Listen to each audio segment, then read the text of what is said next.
روسیه حضور نظامی خود را در آسیای مرکزی تقویت می‌دهد.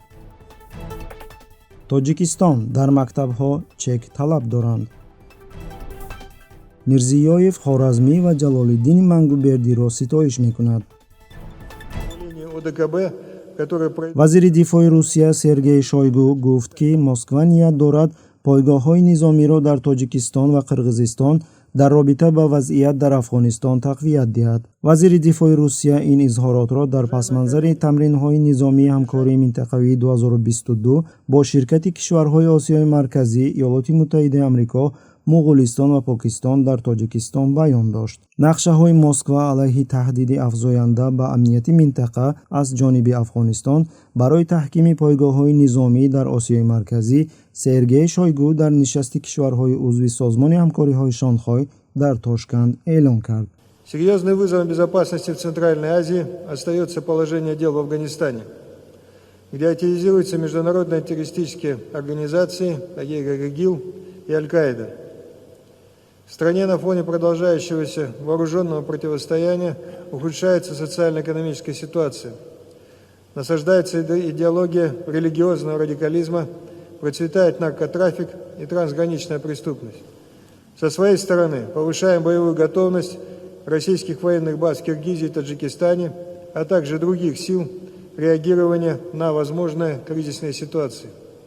ناظران قید می‌کنند که این اظهارات پیش از همه به سوس شدن نفوذ نظامی و سیاسی روسیه در منطقه آسیای مرکزی در پس‌منظر ناکامی تجاوز به اوکراین میباشد، نه با یگان تهدید واقعی. اگر خطر وارد شدن از قلمرو افغانستان زیاد نبود، فدراسیون روسیه یک قسم کانتینگنت مستقر در تاجیکستان را به جنگ اوکراین جلب نمی‌کرد. در واقع امنیت منطقه کمترین نگرانی کرمل میباشد.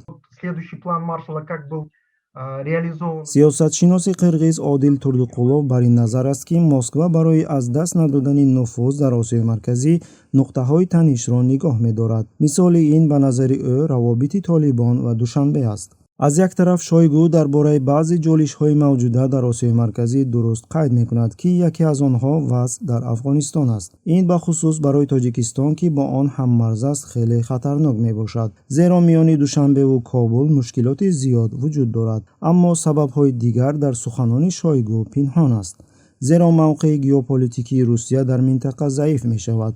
ما می‌بینیم که کشورهای آسیای مرکزی از کرمل دور شده کوشش می‌کنند که سیاست خارجی را خود به راه مانند. مسکو در تامین امنیت سیاسی و نظامی در منطقه تنها بود. حالا آنها از گم کردن حضور خود می‌ترسند و این آنها را خیلی به تشویش می‌آورد. حالا فعالیت روسیه به سوی اوکراین نگرانیده شده است. آن اینچنین مکانی برخورد با غرب است. احتمال اگر باز یک مکان نزاع پیدا شود، غرب مجبور می شود که با روسیه مذاکره کند. از این رو مسکو وجه دارد که در منطقه های دیگر مکان های نزاع ایجاد کند. قابل ذکر است که پس از اظهارات شویگو در رسانه های روسیه نشریه های پیدا شدند که گویا طالبان به مرز با تاجیکستان نیروهای اضافی و ماشین های زیره‌پوش را جمع می کند. مثلا پورتال های روسی آویاپرو و میلیتری افیرز نوشتند که حرکت تانک ها و ماشین های زیره‌پوشی جنبش طالبان به سمت مرز تاجیکستان دیده می شدند. سخن درباره استقرار گروه بزرگ تروریستان در نزدیکی مرز با این دولت می رود که این می تواند دلیل آمادگی تروریستان به حمله به تاجیکستان باشد، قید می کند آویاپرو. И Таджикистан никогда не останется один на один со своей бедой. فیروزه عبداللهیوا ساکن شهر کویلا به ماموریت فابریکه لباسدوزی محلی کوآپراتور با یک درخواست عجیب مراجعت کرد. با او چک لباس مکتبی لازم است که گویا از آنها خریده باشد. با گفته این زن در مکتبی که فرزندش در آن تحصیل میکند، آنها اصرار می‌ورزند که لباس مکتبی استحصال کرده کارخانه محلی بخرند که این باید با آوردن چک خرید تصدیق شود، وگرنه سندهای کودک قبول نمی شود. امکانیت های من محدودند. به نزدیکی از دوستان قرض گرفتم. اگر از کارخانه دوزندگی خرید کنم، تنها یک یوبکه مکتبی 160-170 سومانی ارزش دارد. من اینقدر مبلغ ندارم، میگوید زن. کارخانه دوزندگی درخواست این زن را رد کرد، زیرا او برای 2 فرزندش از بازار لباس مکتبی خریده است، خبر داد آزادی. از زمان تصویب قانون درباره لباس یگانه مکتبی در سال 2007 волидайни хонандагони тоҷик дар оғози соли хониш ҳар дафъа бо мушкилоти молиявӣ рӯбарӯ мешаванд. қаблан агар дар бозорҳо харидани либоси мактабӣ як стандарти муайян имконпазир мебуд, ҳоло беш аз 10 сол аст ки маъмурияти мактабҳо талаб доранд ки либоси ягонаро аз баъзе истеҳсолкунандагони ватанӣ харидорӣ кунанд.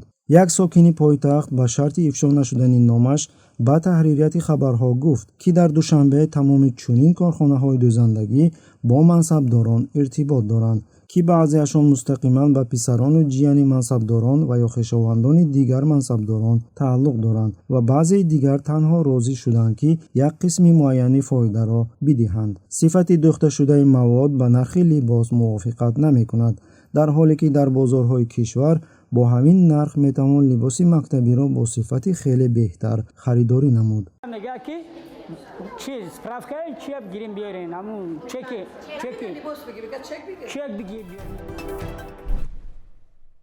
рӯзи 29 август президент Шавкат Мирзиёев дар шаҳри Урганч барои сохтмони шаҳраки Хоразмӣ капсулаи сохтмониро гузошт. рамзӣ аст, ки татбиқи лоиҳаи ислоҳшуда дар ҳамин рӯзҳо дар арафаи рӯзи истиқлолият оғоз мегардад. хабар медиҳад хадамоти матбуоти президент. шаҳраки мазкур дар паҳлӯи фурудгоҳи байналмилалии шаҳри Урганч дар майдони беш аз 130 гектар бунёд мешавад. дар марказ ҳайкали олими бузурги асри нӯҳ гузошта мешавад. дар шаҳрак ба номи Хоразмӣ донишгоҳи нав кушода шуда, дар назди он мактаби махсуси кӯдакони лаёқатманд фаъолият хоҳад кард. Al-Xorazmiy bobomizning buyukligini mana shu matematika faniga, aniq fanlarga shunday kashfiyot etganlari kerak bo'lsa, bugungi informatsion texnologiyalarda zaminida ham bobomizning kashfiyoti yotibdi. Muhammad al-Xorazmiy bobomizning shaharchasini tashkil qilamiz. дар ҳамон рӯз президент дар маросими ифтитоҳи маҷмаи ёдгорӣ дар Урганч бахшида ба фармондеҳ ва арбоби давлатӣ Ҷалолиддини Мангубердӣ ширкат кард. дар ин ҷо ҳайкали савораи аспӣ 25 метр баландӣ дорад. дар пеши назараш нусхаи эпитафияи сангини Мангубердӣ истода аст, ки вазнаш 32 кило ва баландиаш 30 сантиметр аст. дар рӯи санг оятҳои Қуръон ва насаби ҷанговар нақш бастанд.